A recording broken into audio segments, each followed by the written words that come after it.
ఇంతవరకు పెద్దలందరూ కూడా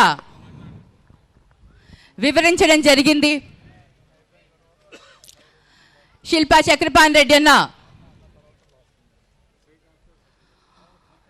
ఈ ప్రాజెక్ట్ గురించి చరిత్రనే వివరించారు.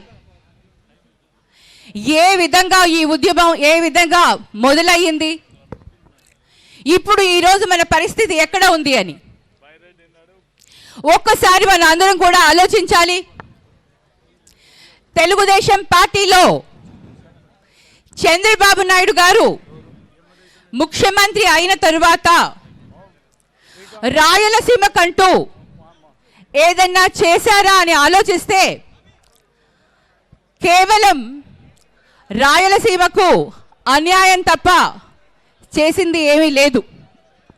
ఈరోజు పోతిరెడ్డి లిఫ్ట్ ఇరిగేషన్ ప్రాజెక్టుకి క్లియర్గా తెలంగాణ ముఖ్యమంత్రి రేవంత్ రెడ్డి గారు అసెంబ్లీ సాక్షిగా ఆయన చెప్పడం జరిగింది. నేను అడగగానే చంద్రబాబు నాయుడు గారు ఆ పనులన్నీ కూడా నిలిపివేయడం జరిగింది అని. అంటే రాయలసీమ ఆంధ్రప్రదేశ్ ముఖ్యమంత్రిగా ఉంటూ ఆంధ్రప్రదేశ్ రాష్ట్ర ప్రజల ప్రయోజనాల గురించి ఆలోచించకుండా కేవలం వారి వ్యక్తిగత ఆలోచనల పైన ఈరోజు ఈ ప్రాజెక్ట్ని నిలిపివేయడం ఎంత దారుణమో ఒకసారి అందరూ ఆలోచించాలి. మరి అందరూ అంటారు 20 టీఎంసీలే కదా అని. రాయలసీమ నీటి సమస్యతో కరువుతో ఎంత ఇబ్బంది పడుతుందో దేశవ్యాప్తంగా ప్రతి ఒక్కరికి తెలుసు. కరువు ప్రాంతంగా పేరుపడ్డ ఈ రాయలసీమకి ఒక్క నీటి చుక్క కూడా తగ్గినా కూడా సహించేది లేదు. అలాంటిది ఈరోజు 20 టీఎంసీలే కదా అని ఎంత చులకనగా తీసి మాట్లాడుతున్నారో రాయలసీమ ప్రజలమైన మనం ఆ మాటలని మనం గుర్తుపెట్టుకోవాలి.